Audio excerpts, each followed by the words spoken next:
अस्सलाम वालेकुम guys, my name is Saeed Abbas Zaidi और आज के इस वीडियो ट्यूटोरियल के अंदर हम लोग बात करने जा रहे हैं कि किस तरीके से हम सेलेक्ट स्टेटमेंट का यूज़ करते हैं और क्या क्या काम हम सेलेक्ट स्टेटमेंट के थ्रू कर सकते हैं।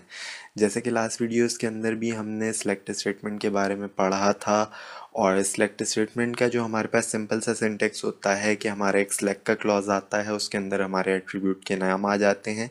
उसके बाद हमारा फ्रॉम का क्लॉज आता है और फ्रॉम के क्लॉज में हमारा टेबल का नाम आ जाता है या हमारा सोर्स आ जाता है।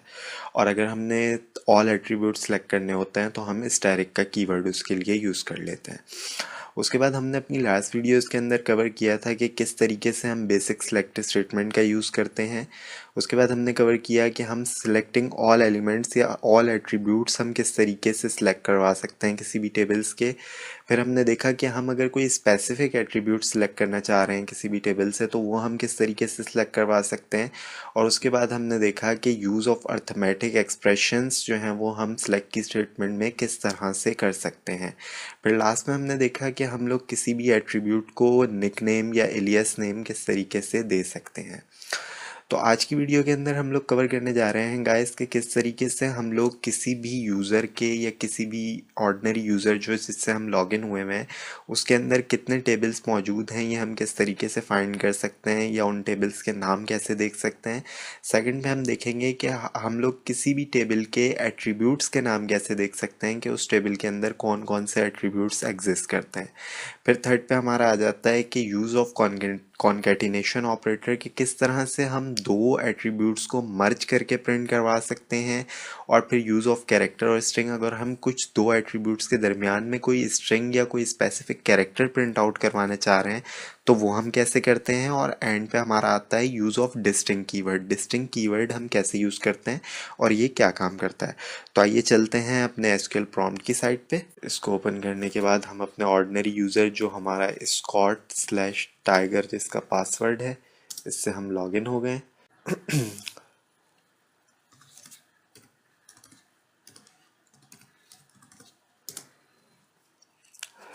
CL स्क्रीन से हम क्लियर स्क्रीन कर देंगे। अच्छा, अब हमने सबसे पहली चीज़ देखनी है कि हम अपने हमारा जो यूज़र है इसके तमाम टेबल्स किस तरीके से शो करवा सकते हैं। तो इसके लिए गाइस कमांड लिखी जाती है select static from cat. Cat या कैटलॉग दोनों में से जो भी चीज़ आप लिखना चाहें वो लिख के आप सेमीकोलन लगाएंगे और आप इंटर करेंगे तो ये आपको तमाम टेबल्स शो कर देगा कि आपके कौन कौन से टेबल जो है वो इस आपके यूज़र के अंदर एग्जिस्ट करते हैं। तो मेरे यूज़र के अंदर जो जो टेबल्स हैं उन टेबल्स के नाम मुझे यहाँ पे शो कर रहा है।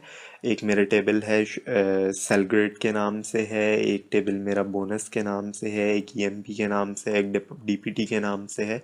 इस तरीके से हम अपने यूज़र के अब जितने भी हमारे पास उसके टेबल्स होंगे वो शो कर सकते हैं। सेकंड पे हमारे पास आता है कि हम किस तरीके से किसी भी स्पेसिफिक टेबल के एट्रीब्यूट्स को शो कर सकते हैं।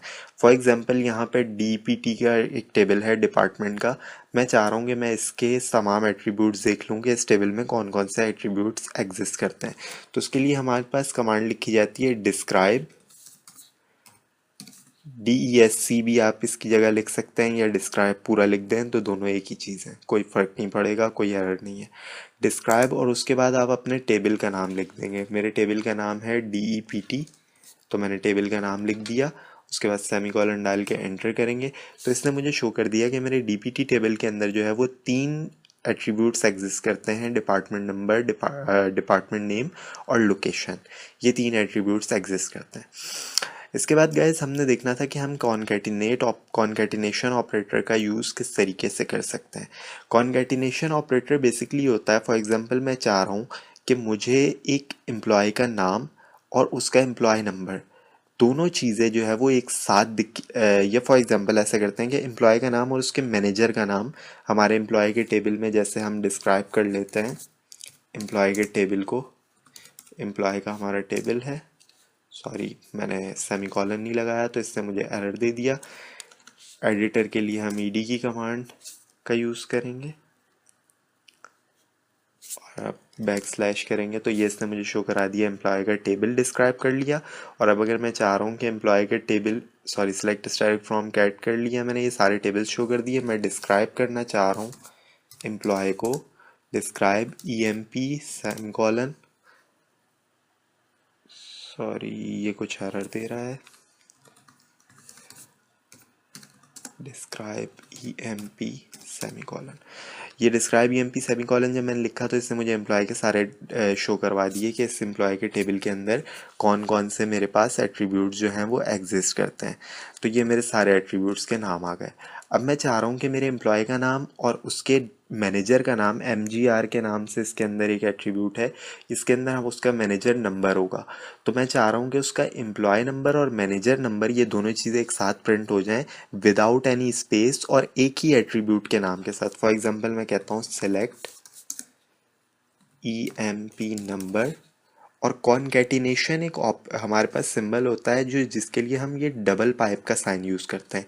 ये जैसे आप देख रहे हैं मैंने डबल पाइप्स लगाए और अब एम्प्लॉय नंबर के बाद मैं उसको लिख रहा हूँ MGR लिख के इसके बाद फ्रॉम के क्लॉज में मैं इसकी सोर्स लिखूँगा फ्रॉम EMP। तो आपने देखा कि ये मुझे दोनों चीज़ें इसने इकट्ठी प्रिंट करवा दी, मिला के प्रिंट करवा दी, बीच में कोई स्पेस नहीं आ रहा। उसने मुझे एम्प्लॉय नंबर भी प्रिंट करा दिया और उसका मैनेजर नंबर भी प्रिंट करा दिया, दोनों चीज़ें इकट्ठी प्रिंट करवा दी। ये हमारा कॉन्कैटिनेट ऑपरेटर बेसिकली काम कर रहा होता है, दो चीज़ों को आपस में मर्ज करता है। अब हम किसी भी स्पेसिफिक स्ट्रिंग का यूज़ किस तरह से कर सकते हैं। फॉर एग्जाम्पल मैं कह रहा हूँ कि सिलेक्ट नेम, एम्प्लॉय का नाम और कॉमा से, अच्छा हर एट्रीब्यूट जो है वो कॉमा सेपरेटेड होता है। ये लास्ट वीडियोस के अंदर मैं ये बात बताना भूल गया था, हर जो हमारा एट्रीब्यूट होता है वो कॉमा से सेपरेटेड होता है। तो एम्प्लॉय का नाम, और मैं चाह रहा हूँ कि इसके बाद एक वर्ड लिखा हुआ आ जाए एम्प्लॉय नेम अर्न, एक अर्न का वर्ड लिखा हुआ आ जाए तो मैं कॉनकैटिनेट ऑपरेटर का यूज़ करूँगा। और अगर कोई भी मैं अपना स्ट्रिंग लिखना चाह रहा हूँ तो सिंगल कोट के अंदर मैं लिखूँगा अर्न, अर्न का कीवर्ड लिखा, ये यहाँ पे मेरा कॉमा नहीं आएगा क्योंकि मैं अभी दो एट्रीब्यूट नहीं लिख रहा, मैं इन दोनों को मिला के लिखना चाह रहा हूँ। अर्न वो बंद किया मैंने। उसके बाद एक और मैं यहाँ पे कॉनकैटिनेशन ऑपरेटर का यूज़ करूँगा और इसके बाद मैं चाह रहा हूँ उसकी सैलरी प्रिंट हो जाए, तो सेल का मैंने सेल लिख दिया। यहाँ पे हम थोड़ा सा स्पेस दे देते हैं ताकि ये मिल के ना आ जाए, थोड़ा सा इनमें स्पेस आ रहा हूँ अर्न के कीवर्ड में। अब इसके बाद मैं जाके लिखूँगा फ्रॉम के अंदर मेरी सोर्स आ जाएगी एम्प्लॉय, सेमीकोलन एंटर करूंगा। अब आप देख रहे हैं हर स्मिथ अर्न 800, एलियन अर्न 1600। तो ये इसने अर्न का कीवर्ड जो है, यहाँ पे मैं कोई भी कीवर्ड प्रिंट करवाना चाहूँ तो वो इस तरीके से मैं प्रिंट करवा सकता हूँ कॉनकैटिनेशन ऑपरेटर को यूज़ करते हुए। अब इसके बाद गाइस हमारे पास चीज़ आ जाती है कि हम डिस्टिंक्ट के कीवर्ड का यूज़ किस तरह से कर सकते हैं। फॉर एग्जांपल अभी आप सेलेक्ट करवाते हैं, select EMP number, sorry EMP number comma उसकी जॉब और comma DPT number, department number from EMP। तो इसने मुझे प्रिंट करवा दिए कि ये मेरे एम्प्लॉयज़ नंबर हैं, ये उनकी जॉब्स हैं और ये डिपार्टमेंट नंबर है। अब आप देख रहे हैं कि जॉब जो है वो काफ़ी सारे एम्प्लॉयज़ की रिपीट हो रही है, क्लर्क 2 दफ़ा 3-4 दफ़ा क्लर्क रिपीट हुआ है, यानी जॉब जो है वो रिपीटेड हैं और डिपार्टमेंट नंबर भी मेरे रिपीटेड हैं। अब अगर मैं चाह रहा हूँ कि मुझे सिर्फ ऐसे एम्प्लॉय के जॉब पता चल जाए कि जो डिफरेंट यानी कि जॉब्स हैं आपस में, यानी कि एक जैसे रिपीटेड जो जॉब्स हैं वो एक दफ़ा प्रिंट होके आ जाएं, यानी कि फॉर एग्जांपल मैं चाह रहा हूँ कि मेरे पास कितनी किस्म के लोग जो है वो जॉब कर रहे हैं ये चेक करना चाह रहा हूँ। तो उसके लिए हम कमांड लिखते हैं सेलेक्ट, इसको हम थोड़ा सा ऊपर कर लेते हैं ताकि आपको सही से नज़र आ जाए। सेलेक्ट के बाद हम लिखेंगे डिस्टिंक्ट का कीवर्ड, DISTINCT, डिस्टिंक्ट का कीवर्ड लिखेंगे। डिस्टिंक्ट के कीवर्ड के बाद हम लिख देंगे distinct space job, distinct job print कराओ फ्रॉम EMP। तो इससे मुझे डिस्टिंक्ट जॉब प्रिंट करवा दी कि आपके पास टोटल 5 किस्म की जॉब्स जो हैं वो एग्जिस्ट करती हैं। अब एक और एग्जांपल देख लेते हैं। मैं कह रहा हूँ सिलेक्ट करवा दो distinct department number, distinct department number from EMP। तो इससे मुझे शो करा दिया कि आपके पास 3 किस्म के जो है वो डिस्टिंक्ट डिपार्टमेंट एग्जिस्ट करते हैं। तो इस तरीके से हम डिस्टिंक्ट के कीवर्ड का यूज़ कर रहे होते हैं। तो गाइज़ आज की वीडियो के अंदर हम लोगों ने 4 चीज़ें कवर की कि किस तरह से हम जो है वो कॉन्कैटिनेट ऑपरेटर का यूज़ कर सकते हैं, किस तरह से अपने यूज़र के टेबल्स को देख सकते हैं, किस तरह से किसी एक स्पेसिफिक टेबल का हम नाम देख सकते उसके एट्रीब्यूट के नाम देख सकते हैं, और किस तरह से कॉन्कैटिनेट ऑपरेटर के अंदर हम स्ट्रिंग का यूज़ कर सकते हैं, और लास्ट में हमने डिस्टिंक्ट के कीवर्ड का यूज़ सीखा। तो आज की वीडियो के लिए इतना ही गाइस। अगली वीडियोस में आपसे मुलाकात होगी। हमारे चैनल को सब्सक्राइब कीजिए और हमारी वीडियोस को लाइक कीजिए। अल्लाह हाफ़िज़।